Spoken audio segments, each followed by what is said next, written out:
শুভ সকাল বন্ধুরা, তোমরা সবাই কেমন আছো? আশা করছি তোমরা সবাই ভালো আছো এবং সুস্থ আছো। তো সকাল বলতেও আজকে কিন্তু একদমই সকাল নয়। আজকে কালকে তো ঘরে গিয়েছিলাম, কীর্তনে যাব বলে তো কীর্তনেও গিয়েছিলাম, দেখেছো তোমরা। আর এখন আমাকে বাবা দিয়ে গেছে, ছোটো সোনাকে নিয়ে তো একা আসতে পারবো না, তো বাবা দিয়ে গেল। আর বড় ছেলে ওইখানেই রয়ে গেল, বিকালবেলা ওর পাপা গিয়ে আনবে আর কি। তারপর ঘরে বাবা দিয়ে চলে গেছে। আসার পর তো আমি বাবা থাকতে থাকতেই কাপড় টাপড় ধুয়ে স্নান করে চলে এসেছিলাম।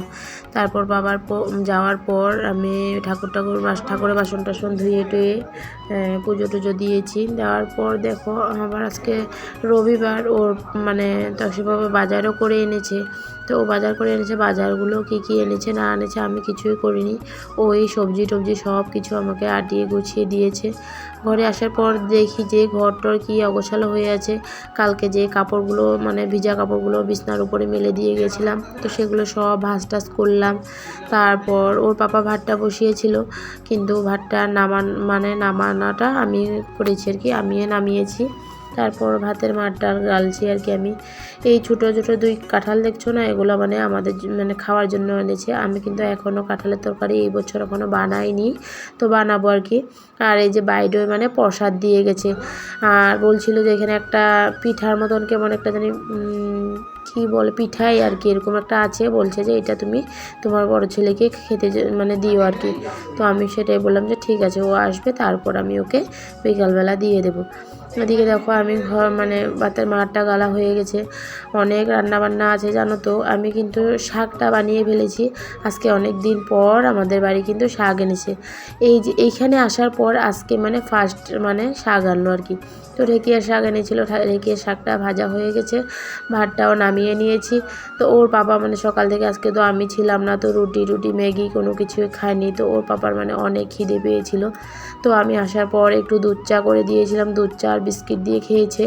তো বাবাকেও বলেছিলাম চা খেতে, তো বাবা খায়নি। তো বাবা এমনি না খেয়ে চাটা না খেয়ে চলে গেছে। তো ওর পাপার জন্য আমি একটা ডিম আমলেট করছি, ডিম আমলেট দিয়ে সস দিয়ে খেয়ে নেবে আর কি। ভেবেছিলাম ম্যাগি বানাবো, তা ভাবলাম আবার না, ম্যাগি বানাতে গেলে দেরি হবে, তো একটা ডিম আমলেটে খেয়ে নাও। 2টো ডিম ভেঙে আর কি একটা আমলেট করলাম আর কি। একটা ডিমে তো পেট ভরবে না। আর যদি বেসন থাকতো তাহলে সাথে বেসনে দিয়ে দিতাম, তাহলে আরও ভালো লাগতো খেতে। কিন্তু ঘরে বানাতে গিয়ে দেখি ঘরে বেসনই নেই। তো 2 দিন আগেই রেশন বাজার এনেছিল, কিন্তু আমার লিখতে একদমই ভুলে গেছি যে বেসন নাই, বেসন আনতে হবে আর কি। এখন বানাতে গিয়ে দেখি বেসন নেই। তো ওকে সস টস দিয়ে ভালো করে এটা দিয়ে দেবো আর কি খেতে। আর এইভাবে ওগুলো খেয়ে ও কিন্তু অনেক ভালোই পায় আর কি। মিষ্টি বস্তুর থেকে এমন ঝাল পকোড়া টকোড়া বানিয়ে দিলে ও খুবই ভালো পায় খেতে। আর বেশি করে এমন ডিম টোস্ট করে দিলে ভালো পায়। আর বেসন দিয়ে ডিম করলে খুবই ভালো পায়। তো ভাবলাম বেসন দেবো, কিন্তু তো ছিল না, তো বিনা বেসনে এমন করে একটা 2টো ডিম দিয়ে একটা টোস্ট করে দিয়েছি। মাছটা কিন্তু আজকে ওর পাপাই আমাকে বেছে টেছে ধুয়ে দিয়েছে। আমি আজকে মাছ বাছা ধোয়া কিছু করিনি। তো ওর পাপা মাছটা বেছে ধুয়ে রেখেছিল। তারপর আমি মাছটাতে নুন হলুদ লঙ্কার গুঁড়ো আর মেখে ভাজার জন্য বসিয়ে দিয়েছি। ওইদিকে মাছটা ভাজার মধ্যে বসিয়ে দিয়েছি, স্টিমটা একটু মিডিয়ামে রেখেছি। তারপর এই যে চাটা খেয়েছিল, যে আসার পর যে চা করে দিয়েছিলাম, চার বাসন টাসনগুলো আরও 2-3টা বাটি ছিল, ওগুলো আমি মেজে ধুয়ে নিচ্ছি। ভাবলাম যে মাছ বসিয়ে ভাজতে দিয়ে যদি আমি দাঁড়িয়ে থাকি তাহলে আমার কাম অনেকটা লেট হয়ে যাবে। আর ছোটো সোনা শুয়ে আছে আর কি ওইদিকে। তো ছোটো সোনা শুয়ে পড়েছে। আর এদিকে দেখো ও খেলতে খেলতে শুয়ে পড়েছিল। পরে আমি এদিকে মাছটা বসিয়ে দিয়েছি ভাজার জন্য। এদিকে দেখো বাসন টাসনগুলো ধুয়ে নিচ্ছি, কারণ শাকটাও কিন্তু জানো তো আজকে তক্সে পাপাই সুন্দর করে বেছে টেছে দিচ্ছে আর কি। ও শাক বাছলে কী করে জানো, শাকের না আধা অংশটাই ও ফেলে দেয়, একটু একটু আগা মাথাগুলো নিয়ে বাকিগুলো সব ফেলে দেয়। তাও আমি পরে আবার একটু একটু বেছে নিয়েছি, নিয়ে পরে শাকটা বানিয়েছিলাম আর কি। তো সেটাই আজকে অনেকটা আমার কাজে হেল্প করে দিয়েছে। চাউল টাউল ধুয়ে ভাতটা বসিয়েছিল, শুধু আমি ভাতটা নামিয়েছি, কিন্তু ওই ভাতটা বসিয়েছে, চাউলটা ধুয়েছে, মাছ ধুয়ে দিয়েছে, তারপর শাকটা বেছে দিয়েছে। বেছে দেওয়ার পর আমি ধুয়ে টুয়ে শাকটা বানিয়েছি। আজকে কাজে অনেকটা হেল্প করেছে। তারপর আজকে আবার সকাল সকাল ঘুমের থেকে উঠে ঘরে জল টল ভরাইছে আর কি। তারপর আবার ল্যাট্রিন বাথরুমও পরিষ্কার করেছে আমি আসার আগেই ওকে ওগুলো করে স্নান টান করে তারপর মানে বাজারে গিয়েছিল। এদিকে দেখো আমি মাছ টাছ ভাজার পর মাছের তেলটা দিয়ে আলু পেঁয়াজ দিয়ে ভাজি করেছি, ঢেঁকি শাক ভাজি, আর তারপর বানিয়েছিলাম ঝিকে দিয়ে মাছের তরকারি। তো সেগুলো আর শেয়ার করিনি, কারণ রান্না বাড়াগুলো শেয়ার করতে করতে তোমাদের সাথে মানে শেয়ার করলে আরও ভিডিও করতে করতে দেরি হয়ে যাবে। তো তার জন্য অফ ক্যামেরাতে আমি তাড়াতাড়ি করে রান্না করে নিয়েছিলাম। তারপর আমি বিছানাগুলো গুছাচ্ছি। আসার পরে আমি বিছানা গুছাতেই পারিনি, কারণ যেখানেই যাই না কেন আসার পর আমি নিজে হাতে বিছানা না গোছালে হয় না। তো তকসে পাপা ঘুমিয়েছিল এই বিছানাতে, কিন্তু ঘুমালে কি ওই মানে জ্যান ত্যান করে উঠিয়ে রেখে দিয়েছে বাসি বিছানাটা, তো ভালো করে ঝাড়ঝুড় করেনি। তো আমি ওই বিছানাটা উঠানো হয়ে গেছে। আর এই কাপড় টাপড়গুলো মানে আমি কালকে যাওয়ার টাইমে নিয়ে গিয়েছিলাম। ভেবেছিলাম যে ছোটো সোনা লাগবে, আর এই টাকা কয়টা আমাকে কীর্তনে যাওয়ার টাইমে ও দিয়েছিল, তো খরচা হয়নি সব টাকা, বাকি যে কটা টাকা ঘুরে এসেছে তো সেগুলো আমি গনে রাখছিলাম আর কি। আর ক্যারি ব্যাগগুলো ভালো করে ভাঁজ করে বিছানার তলে আমি ঢুকিয়ে রেখে দিয়েছি।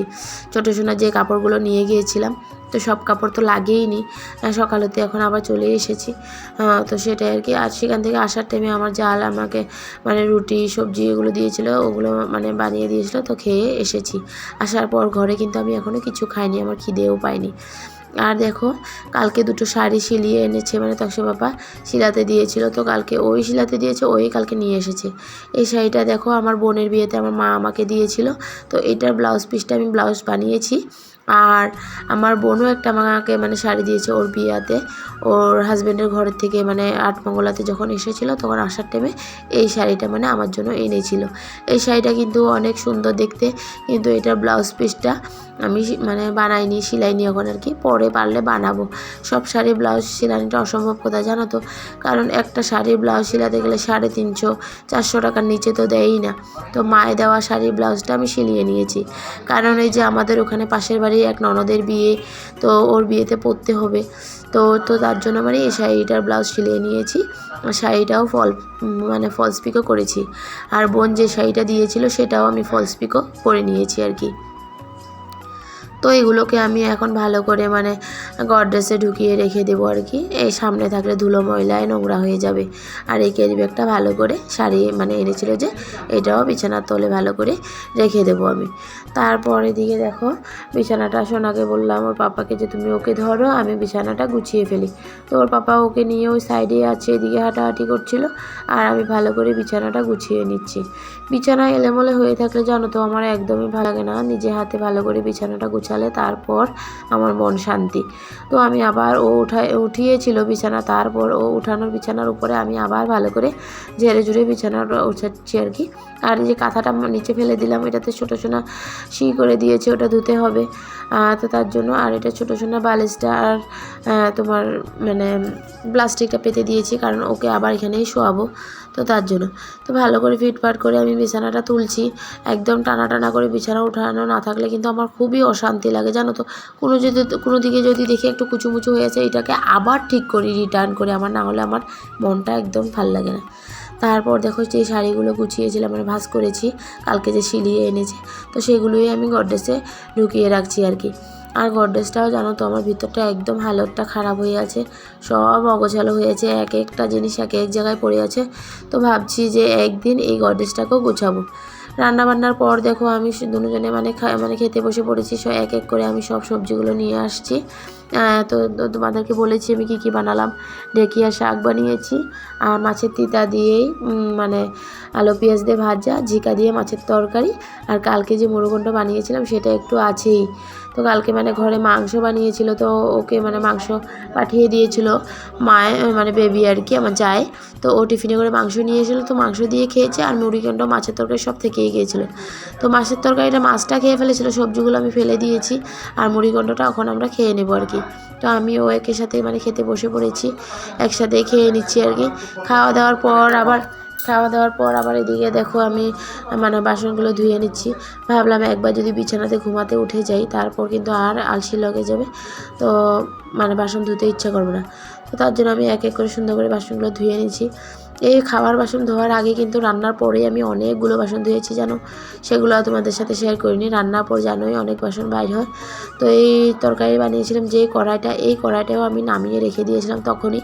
তো তখন আর ধুইনি, গরম ছিল কড়াইটা, ভাবলাম একসাথে ভাত খেয়ে পরে ভাত খাওয়ার বাসনের সাথে ধুয়ে নেব। তো এগুলো মানে কড়াইয়ের মানে সবজিটা আমি একটা বাটিতে রেখে দিয়েছি, যেহেতু রাত্রে আর রান্না করব না। বাটিতে যে সবজিগুলো আছে একটা বাটি ধরেই মানে গরম করে নেব। আর কালকে তো সোমবার, আজকে রাতে আর কিছু রান্না করবই না, যা আছে তা হয়ে যাবে। আর বড় ছেলেকে ওর পাপা বিকালবেলা গিয়ে নিয়ে আসবে। তো আমি বাসনগুলো ধুয়ে নিচ্ছি। ছোটো সোনাকেও খাইয়েছিলাম, ছোটো সোনাকেও মানে আমরা খাওয়ার আগে ওকে খাইয়ে দিয়েছি। ওকে খাইয়ে দিয়ে তারপর আমি আর ওর পাপা খেয়েছি। খাওয়ার পর বাসন টাসনগুলো ধুয়ে নিচ্ছি। আর হ্যাঁ, দুইটাই ধুয়ে নিচ্ছে। সকরাগুলো কি জানো বাইরে গিয়ে ফেলতে হবে। এটা একটা গেলে ডেয়ারি মিল্ক আজকে 3 দিন ধরে বালতির ভিতরে রেখে দিয়েছিলাম ঠান্ডা জলের মধ্যে, কারণ আমাদের তো ফ্রিজ নেই। তো তার জন্য ঠান্ডা জলের মধ্যে রেখে দিয়েছি, শক্ত সুন্দর ছিল। তো জল শেষ হয়ে গেছে, তার জন্য উঠিয়ে আমি উপরে মানে বাসনের র্যাগের মধ্যে মানে রেখে দিয়েছি। আসার পর যে স্নান টান করে কাপড়গুলো ধুয়েছিলাম, কালকে কীর্তনে গিয়েছিলাম, শাড়িটাও ধুয়ে দিয়েছি, শাড়ি ব্লাউজ পেটিকোট সব কিছু। তো এগুলো আমি এক এক করে ভাঁজ করে নিচ্ছি। শাড়িটা গডরেজে ঢুকিয়ে রাখবো, আলনার কাপড় আলনাতে রেখে দেবো, সব কাপড় মানে গুছিয়ে মানে ঠিকঠাক করে রেখে দেবো। তো বন্ধুরা, আমার ভিডিও দেখে যদি তোমাদের ভালো লাগে তাহলে লাইক কমেন্ট সাবস্ক্রাইব করতে একদম ভুলো না।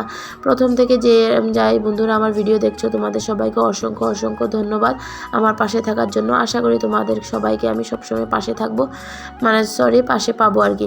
তো আজকের জন্য ভিডিওটা এতটুকুই রইলো।